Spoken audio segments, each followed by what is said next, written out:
Jumpa lagi dengan saya, Willy The Rooms, tetap di The Sinners Channel.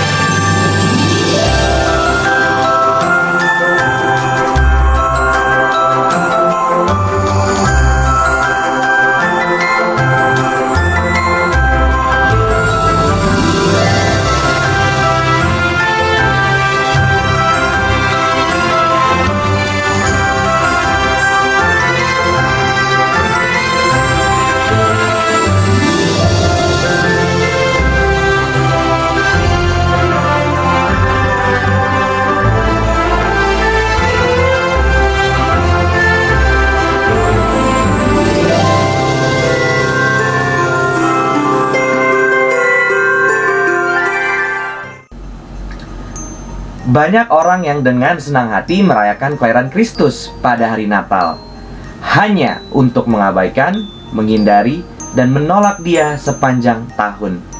Mereka tidak keberatan merayakan kelahiran bayi, tetapi mereka tidak ingin mendengar tentang Raja segala raja.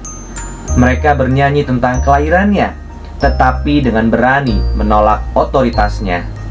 Mereka memujanya sebagai seorang bayi, tetapi tidak akan memberi hormat kepadanya sebagai Tuhan manusia. Mereka dapat mentolerir jebakan Natal seperti palungan, gembala, orang Majus, serta Yusuf dan Maria, tetapi mereka tidak dapat menanggung kedatangan Tuhan dalam daging manusia. Akibatnya, dunia mengabaikan inti dari semua kebenaran Natal, dan bukannya menghormati Yesus saat Natal, mereka malah mengejek Dia. Musuh harus menyukai perayaan Natal sedunia. Dia harus bersenang-senang dalam dosa dan penghujatan yang mencolok, serta penolakan terhadap Kristus. Semuanya dilakukan oleh orang-orang yang mengira mereka sedang merayakan kelahirannya.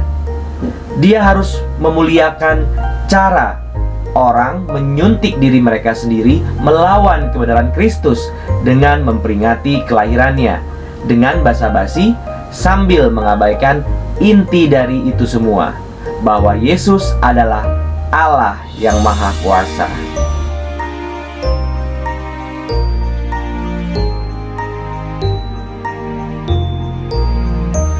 Natal bukanlah tentang masa kanak-kanak juru selamat.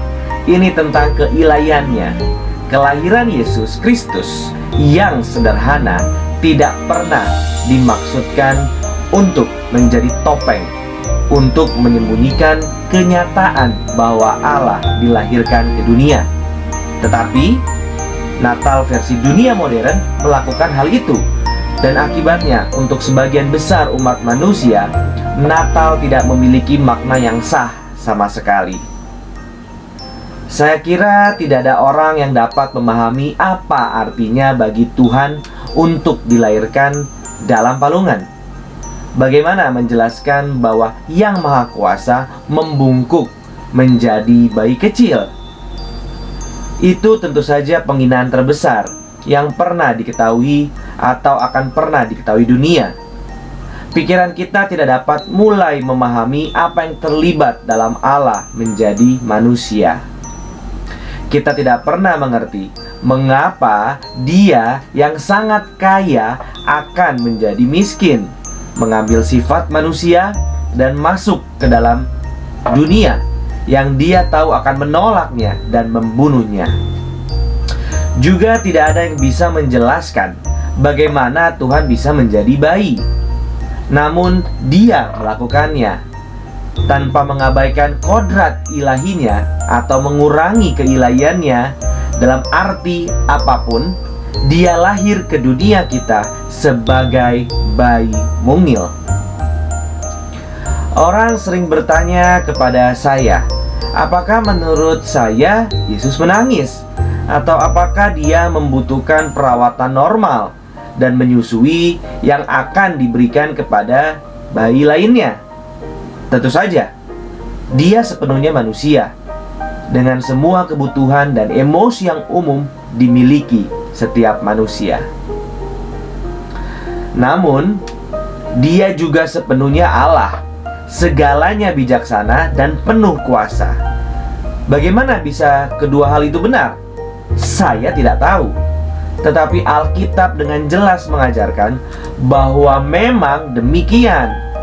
Dalam beberapa hal, Yesus secara sukarela menangguhkan penerapan penuh atribut-atribut ilahinya.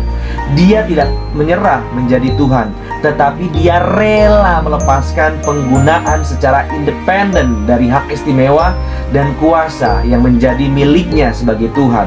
Filipi 2 ayat 5-8. Dia memilih untuk menundukkan kehendaknya kepada kehendak Bapanya. Yohanes 5 ayat 30, Yohanes 6 ayat 38. Melalui semua itu, dia tetap sepenuhnya Allah.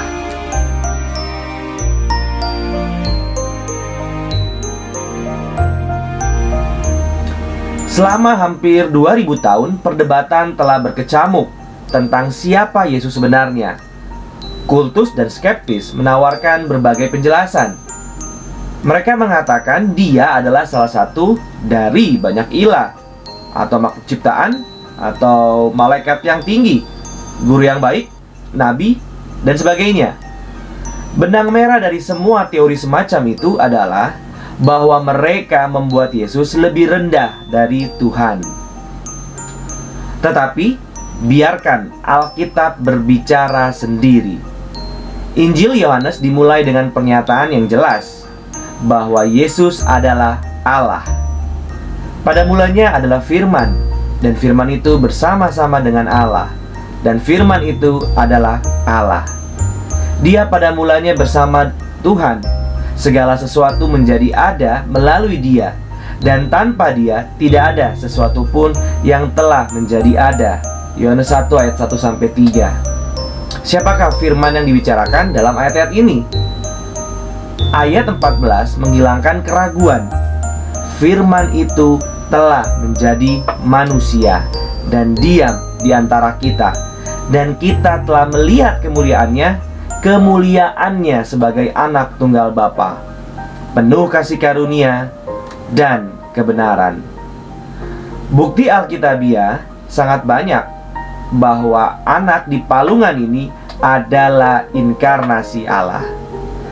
Untuk satu hal, Dia Maha Tahu. Yohanes 2 ayat 24-25 mengatakan bahwa Yesus di pihaknya mengenal semua orang, dan karena Dia tidak membutuhkan siapapun untuk bersaksi tentang manusia, karena Dia sendiri yang tahu apa yang ada di dalam manusia. Nathanael terkejut menemukan bahwa Yesus tahu semua tentang Dia sebelum mereka bertemu. Itu sudah cukup untuk meyakinkan dia bahwa Yesus adalah Mesias. Yohanes 1 ayat 48-50. Yohanes 4 menggambarkan pertemuan Yesus dengan wanita Samaria di sumur Yakub. Dia tahu segalanya tentang Dia. Yohanes 4 ayat 17-19 dan ayat yang ke-29. Dia juga melakukan pekerjaan Tuhan dengan mengatakan, "Percayalah bahwa aku di dalam Bapa dan Bapa di dalam aku." Jika tidak percaya karena perbuatan itu sendiri. Yohanes 14 ayat 11. Perbuatan Yesus adalah bukti yang meyakinkan bahwa Dia adalah Tuhan. Dia memulai pelayanan ajaibnya dengan tindakan sederhana. Dia merubah anggur di pesta pernikahan di Kana. Yohanes 2 ayat 1-11. Hanya Tuhan yang bisa menciptakan. Selain itu, Dia menyembuhkan orang-orang sakit tanpa harapan. Dia memberi penglihatan bagi orang buta. Dia membuka telinga yang belum pernah mendengar. Dia memulihkan anggota badan yang layu. Dia menciptakan cukup ikan dan roti untuk memberi makan ribuan orang. Dia membangkitkan orang mati hanya dengan perintah. Sementara kemuliaan Tuhan diselimuti oleh wujud manusianya, kuasanya diperlihatkan di sepanjang pelayanannya, memberikan banyak kesaksian tentang keilahiannya. Namun, dunia masih bekerja keras untuk menyangkal sifat sejati Kristus. Mereka lebih suka mengurung bayi di palungan sepanjang waktu. Tetapi seperti yang akan kita lihat nanti, sifat sejati Yesus tidak dapat diabaikan, ditekan, atau disembunyikan. Terima kasih. Tuhan Yesus memberkati. Gloria in excelsis Deo, Gloria in excelsis Deo. Hear the angels singing, Christ is born. Hear the angels singing, Christ is